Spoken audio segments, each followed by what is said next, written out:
30 عام الفیل حضرت ابو طالب کی زوجہ بی بی فاطمہ بنت اسد کے پیٹ میں ایک بچہ تھا۔ ایسا بچہ کہ جب اللہ کے رسول حضرت محمد مصطفیٰ صلی اللہ علیہ وآلہ وسلم آتے تو وہ بچہ اپنی ماں کو تعظیم کے لیے اٹھنے پر مجبور کر دیتا۔ لوگوں نے کہا، فاطمہ بنت اسد، تم نے تو محمد کو پالا ہے، تو جب محمد گھر پر آتے ہیں تو تم اٹھتی کیوں ہو؟ تو بی بی فاطمہ بنت اسد نے فرمایا، میں نہیں اٹھتی، یہ بچہ مجھے اٹھواتا ہے، میرے پیٹ میں مجھ سے کہتا ہے اٹھو، میرے آقا محمد آ گئے ہیں۔ بس جب بچے کی آمد قریب آئی تو بی بی فاطمہ بنت اسد خانہ کعبہ کے قریب گئیں اور کعبے کا طواف کرنے لگیں۔ یہ منظر حضرت عباس ابن عبد المطلب دیکھ رہے تھے۔ طواف کرتے کرتے جب بی بی رکن یمنی تک پہنچی تو خانہ کعبہ کی دیوار ہلنے لگی اور اس کا شغاف آ گیا، اور شغاف اتنا تھا کہ ایک انسان ہی بس اندر جا سکتا تھا۔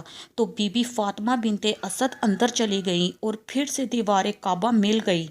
حضرت عباس ابن عبد المطلب نے جب یہ منظر دیکھا تو وہ حیران ہو گئے، ادھر ادھر بھاگنے لگے اور لوگوں سے کہنے لگے کہ ابو طالب کی بیوی خانہ کعبہ کے اندر چلی گئی۔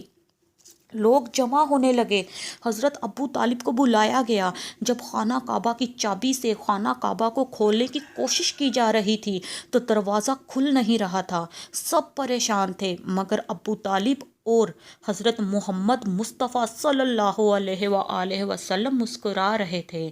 لوگ جمع ہونے لگے، یہاں تک کہ پورا مکہ لوگوں سے بھر گیا۔ تاریخ نے لکھا ہے 1 لاکھ، کسی نے لکھا 80 لاکھ یا اس سے بھی زیادہ مجمع مکے میں جمع ہو گیا کہ دیکھیں کہ یہ معاملہ کیا ہے۔ بس 3 دن کے بعد 13 رجب 30 عام الفیل کو ہزاروں لوگ کعبے کے باہر جمع تھے کہ وہ دیوار پھر سے ہلی، شغاف پھر سے ظاہر ہوا تو ابو طالب نے کہا، محمد جاؤ دیکھو۔ تو آپ صلی اللہ علیہ وآلہ وسلم خانہ کعبہ کے اندر گئے تو دیکھتے ہیں بی بی فاطمہ بنت اسد کی گود میں ایک بچہ تھا۔ بی بی نے کہا، محمد، یہ بچہ نہ روتا ہے، نہ آنکھیں کھولتا ہے اور نہ ہی دودھ پیتا ہے۔ بس اللہ کے رسول صلی اللہ علیہ وآلہ وسلم نے بچے کو اپنی گود میں لیا۔ جیسے ہی وہ بچہ آپ صلی اللہ علیہ وآلہ وسلم کی گود میں آیا تو آنکھیں کھولنے لگا اور مسکرانے لگا۔ اللہ کے محبوب نے اپنی زبان اس بچے کے منہ میں ڈال دی اور وہ بچہ آپ صلی اللہ علیہ وآلہ وسلم کی زبان چوسنے لگا، اور پھر اللہ کے محبوب نے کہا، جس نے اس بچے کو ولادت کے لیے اپنا گھر دیا ہے، نام بھی وہی دے گا۔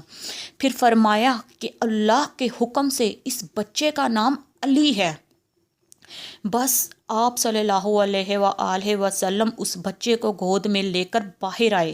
خوشی کا ماحول برپا ہو گیا۔ بچے کو ابو طالب نے گود میں لیا، بس جانے ہی لگے کہ اتنی ہی دیر میں کہیں سے کوئی عیسائی، کہیں سے کوئی نجومی اور کہیں سے کوئی سردار آ کر کہنے لگا کہ اے سرکار مکہ، وہ جو ہم سب ہمیشہ کرتے ہیں کہ بچے کو ہمیشہ پتھر پر لٹاتے ہیں اور اژدہا چھوڑتے ہیں، اگر سانپ بچے کو کھا لیتا ہے تو اس کا مطلب یہ بچہ اس کے ماں باپ کی شرمندگی کا باعث بنے گا، اگر بچے کو سانپ نہیں کھاتا تو اس کا مطلب یہ بچہ اپنے باپ کی اولاد ہے، تو کیا یہ رسم نہیں کریں گے؟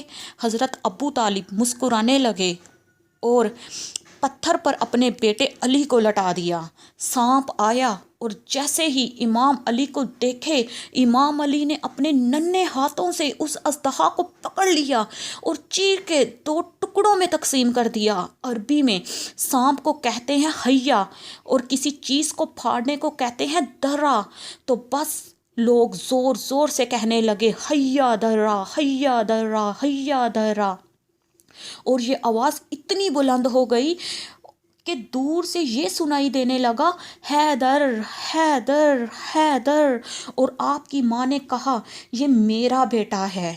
آپ کی ماں نے کہا، یہ میرا بیٹا ہے، حیدر، یہ حیدر ہے، وہ شیر جو اپنی انگلیوں سے سانپ کو چیر دے۔